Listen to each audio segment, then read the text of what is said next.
Hi everyone, Jennifer Blevins-Smith with Integral Clinic Solutions, and you're watching my YouTube channel, Navigating the Business of Medicine.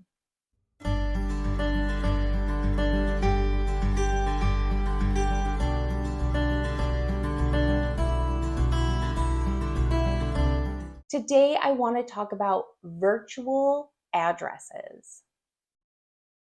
I am not sure if you're aware of this or not, but there is a thing called virtual addresses. It's a physical address that can be used virtually for businesses such as healthcare.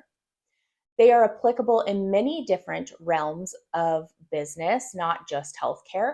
However, there is a place where this could be used depending on your specialty and also depending on the insurances that you're working with, the state that you're working with, etc. Let me explain a little bit about this. A physical address is used that you can put down on paper as your business address, but it's essentially still a virtual address in the sense that any physical mail that you are receiving there is scanned and it's put on a platform for you to be able to view a PDF version of those documents 24/7. You have access at all times to look and see what's coming in. And then you can respond if you need to based off what the communication is. But it basically is allowing you to maybe have an address in a state where you don't reside.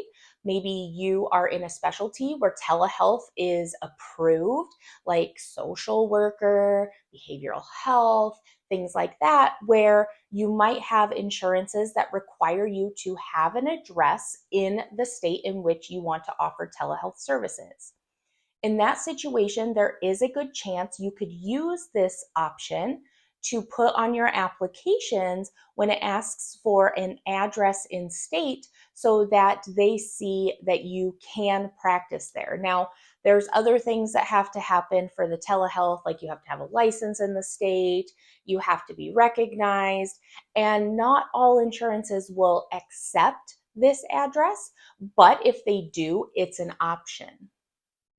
The virtual addresses need to be HIPAA certified. They need to be healthcare approved, if you will, because of the HIPAA factor with the PHI and the PII. You would want to make sure that you pay for one that is HIPAA certified, that you have the information showing it's HIPAA certified, and that if anything were to happen, it can back you up on that.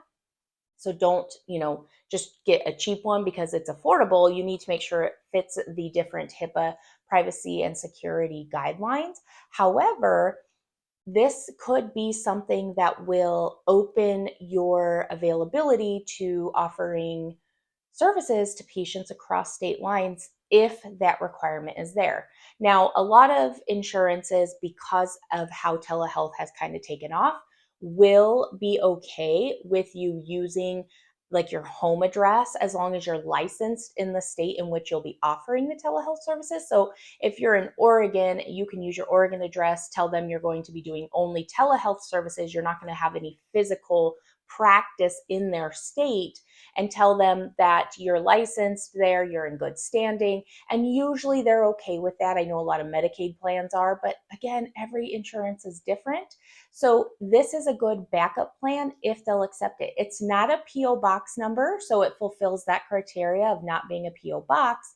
However, if you list it as your servicing location address, there could be some other things that come up, like asking if it's ADA certified because they think like patients are actually going there. So it's a conversation you'd have to have with the insurance company. This is just an FYI that they exist and it might be appropriate in your situation and something to consider if it's allowed in your situation. And I just want to put it out there. But just remember, it is a subscription, so you would have to pay for it monthly or like by a yearly subscription.